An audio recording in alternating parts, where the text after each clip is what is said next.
দেশের লোকজন হলো শক্তির পূজারী, ডান্ডা যত মারবেন ততই ঠান্ডা। আপনি যে এখন দেখেন আজ শেখ হাসিনা ঢুকে পড়বে, কাল শেখ হাসিনা ঢুকে পড়বে, তো এই যে গুজব বলে আমরা অনেকে ঠাট্টা করি যে উনি আসবেন কি করে, কিন্তু এই কথা শোনার সঙ্গে সঙ্গে অনেক মানুষের দেখবেন যে কাপড় চোপড় নষ্ট হয়ে যাচ্ছে, ভয়ে তাদের হাত পা তাদের শুকিয়ে যাচ্ছে। এর কারণ হলো 15 বছর যারা কন্টিনিউয়াসলি শেখ হাসিনা দ্বারা নির্যাতিত হয়েছে, ভয় পেয়েছে, তারা এখন ওই শেখ হাসিনা আসবে এই নাম শুনলে তাদের মাথা ঠিক থাকে না, তাদের সবকিছু এলোমেলো হয়ে যায়। তো এখন এই যে গত 15 বছরের যে একটা কর্তৃত্ববাদী শাসন চলেছে, ফলে আমাদের দেশে আসলে সাহসী মানুষ হাতে গোনা 2-4 জন লোক ছাড়া নেই। বেশিরভাগ মানুষ হলো তারা কত সুন্দর করে পালাতে হবে, ম্যাটিকুলাসলি পালাতে হবে, দে আর ওয়েল ডিজাইন সুন্দর। আওয়ামী লীগের রাজনীতি কিয়ামত পর্যন্ত বাংলাদেশে শেষ হবে না। সাধারণ মানুষকে মুগ্ধ করার জন্য এই যে অভ্যাসটা হোমোজিনিয়াসলি আওয়ামী লীগের মধ্যে আছে, যেটা বিএনপির মধ্যে নেই। আপনি তো খুব একদম শীর্ষ পর্যায়ের নেতাদের প্রিয় ছিলেন, বাংলাদেশের প্রধান দুই দলের আওয়ামী লীগের এবং বিএনপি। তারেক রহমান নিজে আপনাকে বিএনপিতে আমন্ত্রণ জানিয়েছেন, বলছেন ওই অনুষ্ঠানে মনে আছে যে মির্জা ফখরুল ইসলাম আলমগীর বলেছেন যে খালেদা জিয়া বিশেষভাবে আনন্দিত আপনি বিএনপিতে যোগ দেওয়ায়, আর শেখ হাসিনার আপনি খুবই স্নেহভাজন ছিলেন, আপনি নিজেই বলছেন। মানে এই দুই দলকে আপনি সাংগঠনিকভাবে রাজনৈতিক কাঠামোর দিক থেকে, মানে আপনি এই দুই দলকে তুলনামূলক বিচার করবেন কিভাবে, মানে আওয়ামী লীগ আর বিএনপির মধ্যে? আওয়ামী লীগের মধ্যে হোমোজেনিয়াসনেসটা খুব বেশি, একেবারে পিওরিটি। ছাত্রলীগ করবে, আওয়ামী লীগ করবে, যুবলীগ করবে, আওয়ামী লীগ করবে, তারপরে বাপ আওয়ামী লীগ করে, ছেলে আওয়ামী লীগ করবে। এই যে বংশ পরম্পরায় হোমোজেনিয়াসনেসটা, যেটা বিএনপির মধ্যে নেই। 2 নম্বর হলো যে পলিটিক্যাল বাঙালি আবহমান বাংলার যে কৃষ্টি এবং কালচার। যেমন আমি ধরেন বিএনপিতে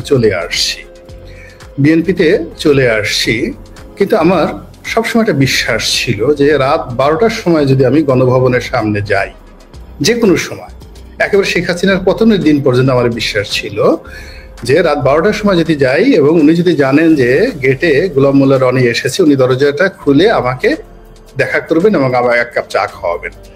এবং এই কালচারটা শেখ হাসিনা থেকে শুরু করে তোফায়েল আহমেদ, আমির হোসেন আমু, উপজেলা পর্যায়ের যে কোনো আওয়ামী লীগ নেতার কাছ থেকে আপনি আশা করতে পারেন। ইটস এ ফ্যামিলি ফেলোশিপ, পারিবারিক একটা। যে কোনো নেতার কাছে যাবেন, এমপি সাহেব আপনাকে ঘরের মধ্যে নিয়ে যাবে, তার স্ত্রীর সঙ্গে বসিয়ে আপনাকে ডাল ভাত খাওয়াবে, কাজ করুক বা না করুক, এবং আসার সময় আপনার পকেট থেকে হয়তো 500 টাকা রেখে দিবে, কিন্তু আপনাকে আদর যত্ন করবে। এই জিনিসটা বিএনপির মধ্যে নাই। আমি এখন পর্যন্ত কল্পনা করতে পারি না, আই ক্যানট ইভেন, যে আমি লন্ডনে যাব, তারেক রহমান সাহেবের বাসায় আমি রাতে থাকবো, তার ওয়াইফকে আমি ভাবি ডাকবো, আর সে আমাকে রাতের বেলা রান্না করে খাওয়াবে। I can't even imagine. আমি কোনোদিন বিএনপির যে বেগম খালেদা জিয়া ছিলেন, উনি আমাকে অত্যাধিক স্নেহ করতেন। আমি শুনেছি, ওনার সাথে আমার কখনো দেখা হয়নি, উনি আমার লেখা পড়তেন, নিয়মিত আমার লেখা পড়তেন, আমার টক শো দেখতেন, তো এবং বিভিন্ন জনের কাছে প্রশংসা করতেন। আমি যখন আওয়ামী লীগে ছিলাম, উনি বলতেন যে রনির মতো একটা ছেলে যদি আসতো, বা রনিকে আনা যায় না, এই ধরনের কথাবার্তা উনি বলতেন।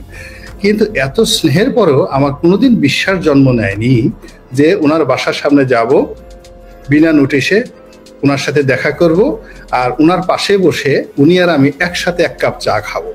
এইরকম সাহস, শক্তি, চিন্তা নাই। এবং একই অবস্থা মির্জা ফখরুল সাহেব ক্যানট ইভেন ইমাজিন যে বেগম জিয়ার সাথে এক টেবিলে বসে চা খাবেন, বেগম জিয়া বলবেন যে আচ্ছা ফখরুল সাহেব আপনি আসছেন, আপনার জন্য আমি আজকে নিজ হাতে রান্না করেছি। বাট এই জিনিসটি শেখ হাসিনার কাছ থেকে যে কোনো লোক আশা করতে পারে। এতে কি আসে যায়, মানে এটা আপনার কাছে এত ইম্পর্টেন্ট কেন? মানে রাজনৈতিক দলের নেতার বাড়ির দরজা সবসময় খোলা থাকতে হবে কেন? তাকে চা খাওয়াতে হবে কেন? এটা আমাদের দেশের যে রাজনীতি। আর আমি এর সাথে এটাও যোগ করতে চাই, মানে যদি শেখ হাসিনা নারী না হতেন, তাহলে তো উনি রান্না করে আপনাকে খাওয়াতেও পারতেন না। নারী না হলে বঙ্গবন্ধু যদি হতেন, ধরেন বঙ্গবন্ধু তো সেম কাজই করতেন, ওই টেবিলে নিয়ে ওই কাজটাই করতেন, খাওয়াতেন। মানে এখানে নারী পুরুষ না, আমি আওয়ামী লীগ হিসেবে বলছি না। মানে এই খাওয়া, মানে এই কালচারটা এত গুরুত্বপূর্ণ কেন রাজনীতিতে? মানে আপনি একটা খুব বেসিক জায়গায় একটা পার্থক্য বলেছেন। এই কালচারটা হলো যে আমাদের দেশের যারা গরিব মানুষ, আমজনতা, 90% গরিব মানুষ এইটাকে পছন্দ করে। আপনি কাউকে একটু হাত বুলিয়ে দিলেন, খাবার টেবিলের পাশে দাঁড় করিয়ে একটু মুখে খাবার খাইয়ে দিলেন, অথবা একসাথে বসে 2টো ডাল ভাত খেলেন, অন্য লোক তাকে যদি 1 কোটি টাকাও দেয়, সে তার পক্ষে যাবে না, আপনার সঙ্গে থাকবে। আর এই অভ্যাসটার কারণে আওয়ামী লীগের রাজনীতি কিয়ামত পর্যন্ত বাংলাদেশে শেষ হবে না। সাধারণ মানুষকে মুগ্ধ করার জন্য এই যে অভ্যাসটা হোমোজিনিয়াসলি আওয়ামী লীগের মধ্যে আছে, যেটা বিএনপির মধ্যে নেই। আপনি বলতে চাচ্ছেন আওয়ামী লীগের রাজনীতি নিষিদ্ধ হবে না? মানে কেন? মানে যেই ছাত্ররা গণ অভ্যুত্থানে বিজয়ী হয়েছে তারা তো বলছে যে বাংলাদেশের বাংলাদেশের মাটিতে আওয়ামী লীগ রাজনীতি, এই নামে রাজনীতির আর কোনো সুযোগ নাই। তো এবং বাংলাদেশের মানুষ কি শেখ হাসিনাকে ক্ষমতাচ্যুত করার মাধ্যমে একটা বলে নাই যে আওয়ামী লীগ তারা আর চায় না? এটা ঠিকই বলেছেন, এটা কন্ডিশনালি ঠিক। সেটা হলো আওয়ামী লীগের যে দুর্নীতি, শেখ পরিবারের যে দুর্নীতি, মন্দ কাজগুলো, এইগুলো পুনঃপ্রতিষ্ঠিত হবে না। যে মানুষগুলো চলে গেছে, যে মানুষগুলোর বিরুদ্ধে এরকম অভিযোগ এসেছে, যেটা 75-এ এসেছিল, তারা কোনো অবস্থাতে রাজনীতিতে রিভাইভ করতে পারেনি, এমনকি তাদের পরবর্তী জেনারেশনও পারেনি। 75-এ কিন্তু একটা সেট শেষ হয়ে গেছে। 75-এর পরে জোহরা তাজউদ্দিনের নেতৃত্বে যে আওয়ামী লীগ প্রতিষ্ঠিত হয়েছিল, তারা 73 থেকে 75 পর্যন্ত বঞ্চিত ছিল, কিন্তু আওয়ামী লীগ করেছে। আগামীতে যে আওয়ামী লীগ আসবে সেটা হলো এই গত 15 বছরে যারা বঞ্চিত হয়েছে কিন্তু এই আওয়ামী চরিত্র ধারণ করে, উইথ গুড সেন্স, তারাই এই দলটাকে অর্গানাইজ করে আওয়ামী লীগের রাজনীতি, সেটা যে নামেই হোক না কেন, এই ধারার রাজনীতি, অর্থাৎ গণমানুষের রাজনীতি, ফিউডাল যে মানে মুসলিম লীগের যে ফিউডাল মেন্টালিটি, এই ফিউডাল মেন্টালিটির এগেইনস্টে যে গণমানুষের রাজনীতি, এটা বাংলাদেশে কেউ বন্ধ করতে পারবে না, কোনো অবস্থাতেই বন্ধ করতে পারবে না, কারণ এটার সাথে তো মানুষের নারীর বন্ধন, হৃদয়ের বন্ধন। এবং সেটা আপনি বলছেন আওয়ামী লীগ রাজনীতির সাথে যারা জড়িত তারাই সেই রাজনীতিটাকে রিভাইভ করবে। সেটা মানে কারণ ওই যে মানে আমরা যখন এমনকি হাসি ঠাট্টার ছলেও আপনিও বলছিলেন এই যে পালিয়ে যাওয়ার কথা, মানে আওয়ামী লীগের তো আর সকল নেতাকর্মী, মানে আওয়ামী লীগের সিংহভাগ নেতাকর্মী, আর যদি ধরি 40% ভোট এখন গিয়ে 30% ভোটেও ঠেকেছে, তাহলে 30% ভোট সেটা তো বাংলাদেশেই রয়ে গেছে। তো এই মানুষদের রাজনীতি আপনি বলছেন রিভাইভ করবে, কবে করবে এবং মানে কার নেতৃত্বে করে? মানে এই যে 7 মাসে আমরা তো কোনো একজন নেতাকে ঘুরে দাঁড়াতে দেখলাম না, জোহরা তাজউদ্দিন হয়ে দাঁড়াতে দেখলাম না। না, প্রথমত এই মুহূর্তে তো জোহরা তাজউদ্দিন থাকতে হবে। আমাদের এই দেশে গত কন্টিনিউয়াসলি 15টা বছরে আওয়ামী লীগের, ধরেন যাদের বয়স ছিল 2009 সনে 40 বছর, তাদের বয়স হয়ে গেছে এখন কত, 55 বছর। যাদের বয়স ছিল 50 বছর, কত হয়ে গেছে? তাহলে এই 15 বছর যাবৎ যারা বঞ্চিত হয়ে গেছে তারা কিন্তু শেষ হয়ে গেছে, তারা আর দাঁড়াতে পারবে না, এবং তারা ওইভাবে পরিচিত ফেজ নয়। এখন বাংলাদেশে ধরেন যে সমস্ত লোক পরিচিত, যেমন আমি পরিচিত ফেজ ছিলাম, আমি এখন বিএনপিতে আছি, ফজলুর রহমান বিএনপিতে আছে, হাবিবুর রহমান হাবিব বিএনপিতে আছে। এখন আওয়ামী লীগের মধ্যে যারা ক্লিন ফেজ আছে তাদেরকে তো শেখ হাসিনা এবং তার যারা লোকজন আছে গত 15টা বছরে তাদের ফেসকে পরিচিত হতে দেয়নি। ফেস পরিচিত হয়েছে তারা যারা দুর্নীতিবাজ করেছে, যারা ক্যাসিনো করেছে, যারা খারাপ কাজ করেছে। এই গ্রুপটি আগে শেষ হবে, এই গ্রুপটি আগে শেষ হবে। এরপর থেকে যাদের এখন নেতৃত্বের গুণাবলী আছে, যোগ্যতা আছে, কিন্তু এখনো ফেসটা তৈরি হয়নি, তারা এই বিভিন্ন পরিবেশ পরিস্থিতিতে দেখবেন তারা ফেস তৈরি করে ফেলেছে। আমরা এই 1 বছর আগেও সার্জিস নামে যে একটা লোক বাংলাদেশে আছে, আমরা কি জানতাম? আমরা কি এই মাহফুজ আলম নামে একজন লোক আছে আমাদের দেশে, সে যে একজন উপদেষ্টা হবে, আমরা এটাকে কল্পনা করেছি? এই আসলে সময় নেতা তৈরি করে ফেলে।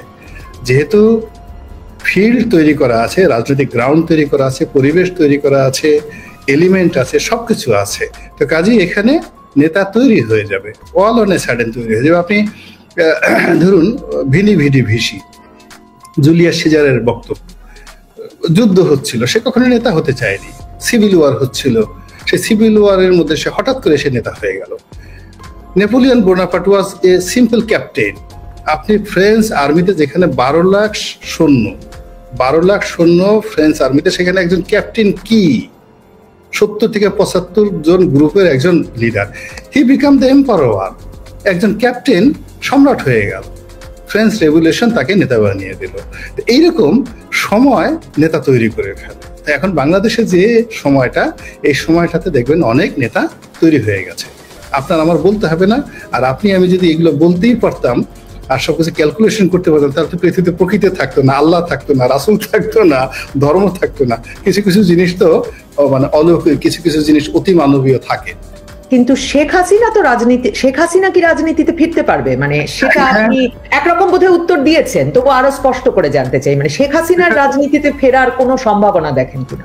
আছে, দুই ভাবে। মানে উনি তো রাজনীতিতে আছেন, মানে বাংলাদেশে ফেরার না, প্রথমত যদি স্বাভাবিক রাজনীতি ধরেন, জনগণের সমর্থন নিয়ে স্বাভাবিক অবস্থায় তিনি বাংলাদেশে ফিরে এসে রাজনীতির হাল ধরে আবার রাজনীতি করবেন 81 সনে যেভাবে এসেছিলেন এইভাবে, এটা কিন্তু শেখ হাসিনা ভারত যদি চায় তাকে এখানে ইনসার্জেন্সি করে জোর করে ক্ষমতায় বসাবে, চক্রান্ত করে বসাবে, এটা সম্ভব। এরকম হাজার হাজার ঘটনা পৃথিবীতে ঘটেছে আদিকাল থেকে আজ অবধি।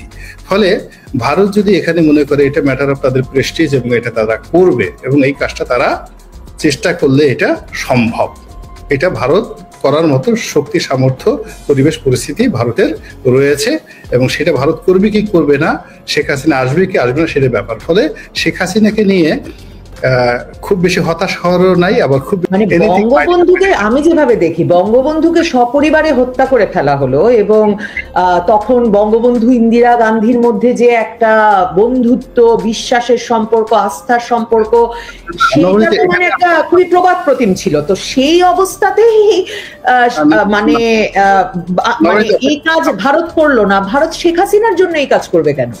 আচ্ছা, আপনাকে আগেই থামিয়ে দিতে চাচ্ছিলাম, আমি জানতাম যে আপনি প্রশ্ন করেন। প্রথমত হলো যে বঙ্গবন্ধু হত্যাকাণ্ডের সঙ্গে ভারত জড়িত ছিল এবং শেষের দিকে বঙ্গবন্ধুর সঙ্গে প্রায় 1 বছর ইন্দিরা গান্ধীর দাগ-মোড়া সম্পর্ক ছিল এবং বঙ্গবন্ধু হত্যাকাণ্ডের সঙ্গে সিআইএ, মিলিটারি যারা ছিলেন এবং অন্যান্য যারা ছিলেন তাদের সম্পর্ক খুবই খারাপ ছিল। ভারতের নির্দেশে কু হয়েছে এবং খন্দকার মুশতাককে ক্ষমতায় বসিয়েছে ভারত। আবার পরবর্তীতে জিয়াউর রহমান যে ক্ষমতায় এসেছে সেই ক্ষমতায় কেন এটা মনে করেন আপনি? মানে আপনার এই তত্ত্বটা কেন? মানে আমার অনেক তর্ক করবার ছিল, কিন্তু আপনার এই তত্ত্বটা কেন?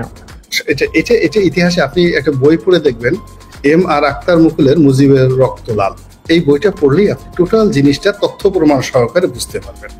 প্রথমত হলো যে বঙ্গবন্ধুকে যে যাই বলুক না কেন, তিনি ছিলেন 1000 বছরের শ্রেষ্ঠতম জাতীয়তাবাদী নেতা। এই বাংলাদেশকে এবং এই বাঙালিকে বঙ্গবন্ধুর মতো কেউ ভালোবাসেনি, এই কথা আমি বলবো। এবং এই কথা বলার জন্য যদি আমাকে কেউ ফাঁসিতে লটকিয়ে ফেলে, আমি তবুও বলবো যে আমার ক্ষুদ্র জ্ঞান অনুযায়ী দেখেছি এই বাঙালিকে, এই ভূখণ্ডের বাঙালিকে 1000 বছর ইতিহাসে বঙ্গবন্ধুর মতো কেউ ভালোবাসেনি, কেউ বিশ্বাস করেনি, আর কেউ এইরকম পায়ের নখ থেকে চুল পর্যন্ত আপাদমস্তক বাঙালি ছিল না। আপনি তার দিকে তাকিয়ে দেখেন, ওইরকম একটা নেতা আপনি দেখতে পাবেন না যে আপাতমস্তক বাঙালি। এমনকি রবীন্দ্রনাথের চেয়েও তিনি ভালো বাঙালি ছিলেন। রবীন্দ্রনাথের দাঁড়িয়ে দাঁড়িয়ে দেখলে তাকে শিখ মনে হয়, কিন্তু আপনি যদি দেখেন নেতাজি সুভাষচন্দ্র বসু, বঙ্গবন্ধু শেখ মুজিবুর রহমান, শরৎচন্দ্র বসু, এদেরকে দেখলে মনে হয় এরা বাঙালি। ঈশ্বরচন্দ্র বিদ্যাসাগর, এদেরকে দেখলে মনে হয় এরা বাঙালি। এইরকম 1000 বছরের শ্রেষ্ঠ বাঙালি in terms of physics, in terms of chemistry, physical condition সব মিলিয়ে। তো এই মানুষটি বাংলাদেশের স্বাধীনতা, সার্বভৌমত্বকে আসলে ভারতের কাছে বিক্রি করতে চায়নি।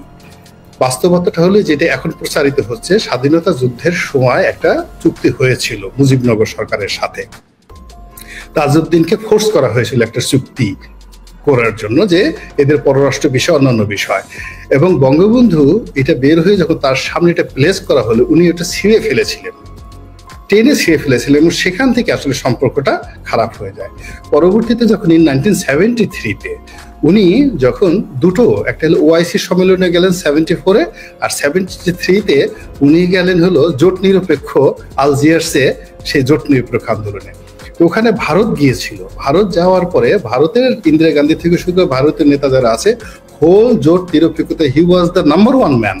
অর্থাৎ বঙ্গবন্ধুকে কেন্দ্র করে টোটাল গ্লোবাল পলিটিক্স তখন নেলসন ম্যান্ডেলাকে কেন্দ্র করে, উনি বের হওয়ার পর সারা পৃথিবী যেভাবে তাকে কেন্দ্র করে আবর্তিত হয়েছিল, ইন 1973 আলজিয়ার্সে বঙ্গবন্ধুকে কেন্দ্র করে বিশ্ব নেতৃত্ব এইভাবে জাগ্রত হয়েছিল। ফলে প্যান ইন্ডিয়ান পলিটিক্স বলতে যেটা বোঝায়, ইন্দিরা গান্ধী দেখেছিল যে বঙ্গবন্ধুকে যদি এম্পাওয়ার্ড করা হয় তাহলে এই যে পাক ভারত উপমহাদেশীয় রাজনীতি এটা বঙ্গবন্ধুর নেতৃত্বে চলে আসবে, আবার গ্রেটার বাংলা হবে, আবার বাংলা বিহার উড়িষ্যা হবে, আবার ভারতের যে জায়গাগুলো সেটা চলে যাবে। কাজেই সেই বঙ্গবন্ধুকে দুর্বল করার জন্য ওই ছাত্রলীগকে তারাই দুই ভাগ করেছে, ওই যে ছাত্রলীগের জাসদ তারাই তৈরি করেছে, সর্বহারা পার্টিকে তারাই অস্ত্র দিয়েছে।